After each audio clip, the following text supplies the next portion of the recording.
What it do? Yours truly, the legendary guru, doing it big with no other than D Tragic right here on Word on the Streets Radio. Keep it locked.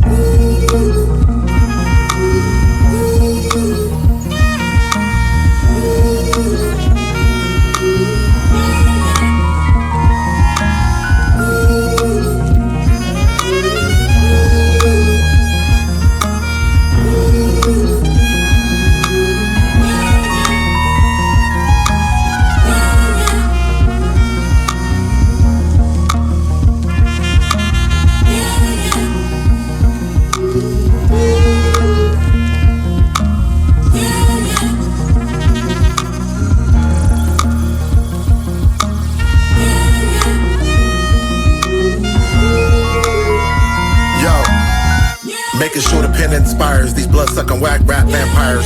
Never want to boast about a culture vulture empire. And despicable A&Rs, not known for playing our art. Why don't we display in my heart?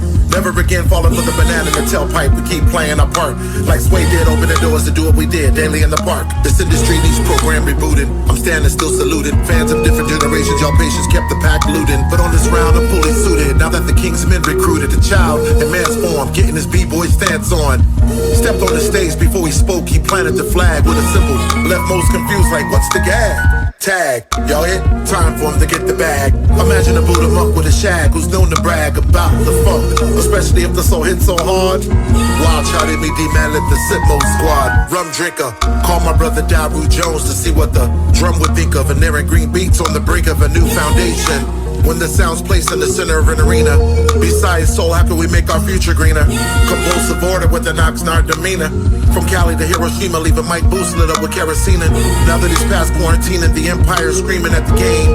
Like, am I dreaming? We need more anti-demon. This is just a short film, wait for the entire screening. Even as a fan, I'm fiending for someone to decipher the meaning. We've lost so many soldiers to hell with relevance. Am I tripping to wish Eric B was really president? When Vulcan is starring their own motion picture, they're also DP. Trailers released weekly, might get leaked on the IG. This is just the EP. While he's concerned, he needs to return to his motherland to learn more Swahili, that is. And since his last visit, couldn't get over the injustices and unspoken images. The world reached tyranny, quick to get to ironing my suit pants before speaking about the blasphemous irony. Half of us march in silence, the other half supports violence, and rather go down in a historic fashion behind the inhumane tyrants. Some shit I'll never get, MLK speech will always hit. Praying for God's hand to witness the devil quit.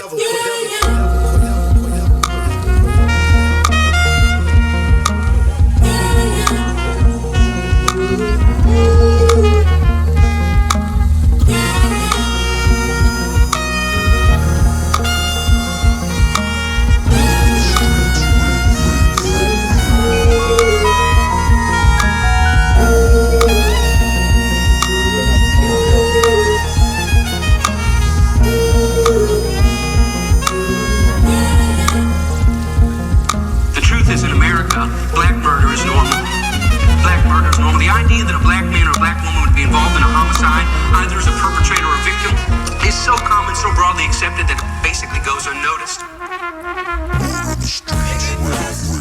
Word on the Streets Radio right there, man. Change for his 2 cents right there. We got 805 legend, hip-hop legend, Wildchild from the Lootpack right now with us. Salute, my brother. How you doing there, sir? I'm good. I'm right. Just going down memory lane, being up in this piece. Hey, welcome home. Welcome home. Thank you. Welcome home. Straight up. That's crazy. Man, so how long has it been since you've been up in here? We were talking about? We're talking maybe 30 years, man. 30 years, man. I don't know why it's been that long. I've been out here and there throughout time. But to do anything music related, 30 years, man. Man, 30 years, that's a long time. So last time you were here, like, what do you remember that was going on when you were here, man? I remember. I've been talking about it for mad years, but I remember we were always timing rocking here at the station when we might have been performing or opening for someone in concert. And it's just crazy because all the concerts I remember we were opening for, a lot of people don't know this. When I worked at a record store, it was also where they sold tickets to buy concerts. So I knew months in advance what hip-hop act was rocking, and that's how I was able to, pull a little cleverness, timing, you know what I'm saying, spin the bottle so that the Lootpack could get up there and rock. And I remember rocking for cats like when the Hit Squad was in their prime, and Diggable Planets and Diggable.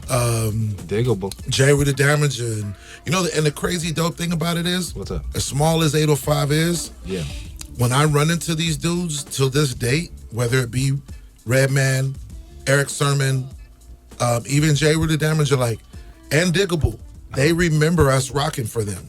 Oh, dope. Yeah, it's crazy. They wouldn't remember it off firsthand, but when they jogged to remember, they're like, "Oh yeah, I remember," and then they would kind of slowly reminisce back and be like, "I remember that." That's what's. It was dope to know that we at least made some form of an impact when we were first trying to get on. Hey, well, back in that time though, when I think rap was it was already around, but it was really getting off the ground. Yep. And when the Lootpack came in, you know what I mean? You guys had a very unique style. Yeah. You know what I mean? And I think that was always something back then, especially, right, that a lot of the MCs were trained on, hey, be unique, have your own style. Yeah. Getting started like that too. Did you guys have pressures to want to sound like somebody that was influencing you, or how did you go about doing that? You know what? I think we followed Madlib's model, which was we do what we do for us, and if everyone else gravitates to it, that's a blessing. We weren't trying to shape ourselves to sound like somebody else. Even though we're from the West Coast, we weren't trying to do that. And the funny thing is, when we first came out, all we kept getting was, "Oh, y'all sound like the East Coast," when really that wasn't true. It was because we didn't sound like the West Coast. Yeah. Or whatever was coming out from the West Coast, they automatically say, "You sound like the East Coast." And we were like, just because we talk about skills and battling and MCing and b-boying, we come from the West. So, or we don't come from the West. So if you're not speaking on subject matter that people are used to out in the West Coast, at that time, it was automatically pointed to the East. Coast. You know what I mean? Yeah. And I think that's what gravitated to the Alcoholics, because they used to get that same feedback. So when they heard something that we were playing, that it was a weird timing. God just put us in that circle to link up with them. Yeah, man. And at that time too, I think, it was towards the beginning of a lot of this hip hop stuff. So, there wasn't a lot of people to compare you guys with in the first place. There wasn't very many people, at that time. Far Side, Freestyle Fellowship, Volume 10, Madcap. Yeah. Living Legends. I mean, you're right. There wasn't a lot. You had to sit and think, but those groups inspired us because they were so different. Right, I think that was the one thing. There was only so many people that was. We were vibing off of who was trying to be different, who was not following trends, who was not sampling more bounce, who was not doing. You know what I'm saying? Because at that time, like social media, everyone's following, which I get. To a degree, I get it, but we were just we didn't even know to be honest, we didn't even know what we were going to sound like. We were doing albums every week, just putting out chilling. music. We were just for ourselves, not to market as demos. We wasn't on that Ice-T hustling. We were doing it to make we were putting in our own training for ourselves. I remember watching the Wu-Tang series. Did you see that? When RZA was kind of the master manipulator of letting everyone go through their whole origin stories and ups and downs, because it was all part of the process. Right. It felt like that with Madlib, literally. Before we were talking about Lootpack, because we didn't even know Lootpack was going to drop first. We was championing whether it be Metaphor or Kazi or God's Gift. We didn't know at the time. We were just trying to make sure all of us end up, doing working. something that was work. Yeah. Thanks to Mr. Jackson, rest in peace. Word. So with that, like you said, 30-something years, flash forward, names like Wildchild, Madlib, The Lootpack, DJ Rome. Shout out to DJ Rome's too, holding it down everywhere. Yes. We're gonna see him on Sunday out in Knox too, holding it down with Glasses and Roxy. Yep. With all this time that you guys and you've been rocking all over the world, Wildchild, The Lootpack, your names have become like a household name here in Oxnard. You know what I mean? Appreciate that, man. Nah, for real, it's just all the hard work that you guys have put in, especially at that right timing. Word up. Man, truly representatives of the 805 Oxnard and everything. Word up, man. So 30 years later, like, do you see a responsibility that comes along with that? Do you view it like that at all, or have you ever looked at it like that? That's hard to answer because it's like, as long as we stay true to self, Word. that to me is the legacy that, in my eyes, I want to leave. If we stay true to self, whether we succeeded or failed, we came in, we did what we wanted to do. Yeah. You know, to the Marion Joneses and the Fernando Vargases and the Anderson Paaks and the Kevin Costners and the Zachary Levi's, all them people in entertainment that represented 805, as long as they stayed true and did what they came to do and represented 805, whether they succeeded or failed, that's the mission and motto. For us, we just wanted to do timeless music. And I actually think when we came out, it just kind of like, I'm not going to say it wasn't the right time. I think our timing of us dropping the type of stuff we were doing was, some people like to say it was ahead of the time, but I think we were doing something so left field, but we did it with the confidence that if people didn't like it, we knew we gave it all we got. Right. And that's what it is, And, we had the haters, we had the followers, we had people, you know what I mean? Because I feel like when you do something different, it comes with obstacles. It comes with resistance. Yeah. It's just a matter of pushing forward. You know what I'm saying? Right. If you keep pushing forward, that resistance turns into support. You know what I mean? And I think when you try to do something, you cater to the masses and you change yourself to be something you're not, it doesn't last in the long run. You know what I'm saying? And so, and that's what I tell my son, my daughter, like, and any other MCs or anyone putting out music, man, do what you do for yourself. And if everyone will gravitate to it, it'll be a bigger blessing than you just trying to take the easy route. You know what I'm saying? Yeah. We never shopped.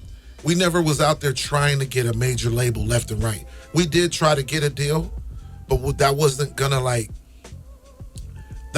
be like the end of us if we didn't get signed to a major label. And a lot of people do that. They shoot everything and they give it all they got, and if they don't, you never hear from them again. You know what I'm saying? Yeah. Nah, man. The art is the art. If you benefit from it, what are you doing to contribute for it? Longevity, that to me is the dopest thing, man. So yeah, man. And obviously Madlib's been doing what he's doing, which is with one, I think Mr. Jackson set that tone in us. When one of us make it, all of us made it. All you guys. You know what I'm saying? And that's why I give salute to like Souls of Mischief and Far Side and Freestyle Fellowships and crews that are still around right now doing their thing, and it's still the same, and it's still the same guys that I remember them being back then, and they be saying the same to us. Like, yo, man, it's crazy to see the mutual persistence of a lot of groups, and that's to me, I can't ask for anything more than that, man. Man, that's longevity right there too, as well, man. It's good to see that you're still holding it down like that, and with this, you have this new project now. Yes. And you've had how many albums altogether have you had? Besides the Lootpack, this will probably be my seventh project. Okay. So with that being said, too, this one right here is a little bit different. Listening to it, when I tune in and I'm looking at the videos, man, there's a whole different type of lineup on this one here too. So I'm seeing some real soulful type of feel to it. I see some jazziness to it. Yes. This project, tell me about the project, man. How did it all come together, man? How did it all come together? When me and Madlib was always listening to records, he knew that I was a movie buff. You know what I'm saying? I used to work at Blockbuster. You know what I'm saying? So I knew every movie in and out. To this day, I reference movies. You still know the words? It's I don't know. It's just ingrained in me. So when it came to doing music, even Ono would say the same. I'm always either referencing movies, I'm either following the actors themselves, or I'm always like with producers, what do? They sample jazz, right? Me, I like to sample music sound bites, or movie sound bites, actually. Okay. So what I do is I take aspects of a movie and I conflict. Sometimes I can relate to what direction some movies go. Like the Omawale, my last album. Yeah. People remember the Book of Eli with Denzel? Oh, yeah. He was carrying a Bible to the West. In my album, I wore the exact outfit he had from head to toe. I see. With the bow and arrow and everything. Same outfit he had. But my aspect was I'm going to the West with a turntable on my back. Right. And I'm all going up against resistance. His resistance was just civility and people trying to live. My civility was like people who think hip hop is dead. You know, in the movie there was only one Bible left. In my album there's only one true MC left who represents all 4 elements of hip hop. And so that's where that came from. But Child of a Kingsman, the movie Kingsman, which I was a really fan of, I liked the way the movie was directed and combined with the action figures. I kept thinking the action scenes, the fighting scenes, and I kept thinking, what if an MC was one of many? A b-boy was one of many, and graffiti writers and DJs, and we also had chapters in the U.S. and all over the world. But in our chapters, when we go in, instead of it being a tailor shop, it's a record store. But in the tailor shop, that was like a front, right? That was a front because behind the scenes, that's where they had their offices, their bulletproof suits and bulletproof umbrellas. But in our world, if it exists, I call it my utopia. In my album, what if in the record store behind the scenes was us communicating across the world to anybody who supports hip hop? We got to keep it alive because, you know, the industry's changed and it's always going to continue to change. Digitals and the AI of the world. Who's holding down the real aspect of the art? You know what I'm saying? And, you know, even like we celebrate 50 years of hip hop. Yeah. We say that, everybody's saying it, but they're only talking about rap music. They're not talking about, you know, the graffiti artists and the b-boys and the dance. And, you know, it just seems odd. We're just so misplaced when it comes to this thing because we never had a formula. Jazz music had a formula. Rock had a formula. Reggae had a formula. You know, country music had a formula. With hip hop, because it was one of those untamed genres, it was like everywhere. So now 50 years later, everyone's still trying to, you know, get credit and make sure no one's erased from history. So these conversations can go deeper in depth, but I just felt like the only people that can get to that conversation are Kingsmen. So I called them Kingsmen because on any given day, no matter what element I represent or what you represent, we still can come together and talk about the same thing, where it started, where it's at now, and where it's headed. So being I'm a child of a Kingsman, I reference people who passed away and current people who are still here that we're trying to give flowers to. And I'm a child of a Kingsman. I'm what, 51 years old, and I'm still I say it in a song, I'm still trying to learn more than Kool Herc's beard. You know what I'm saying? And the 2 people that got me into this before I met all my crewmates was both of my uncles, Tony, rest in peace, and my uncle Kevin. So being what they did to me with this hip hop thing, even though I was a knucklehead being young, I try to carry that on to like my daughter, my son, and now my nephews, and the same, so on and so on. So yeah. Well, hey, we got a track right now, man. We'll get into, man, because I was gonna ask you, what's the definition of a Kingsman when you got here? Yeah, but Kingsman, that's pretty much it. Yeah, boys. You know, we know about the 4 elements. Everyone knows that. But it also can be anybody who supports those 4 elements. You know what I'm saying? To preserve what we call hip hop, pretty much. Word up. Well, hey, we got this track, man. You guys, that's off the album. You know, why don't we go ahead and let them listen to it, man? It breaks it down right here for them. Yes, the Kingsman Flowers. Salute to my nephews. Well, let's get it in. Long story. Come take a trip down memory lane with me. Grab them flowers right there.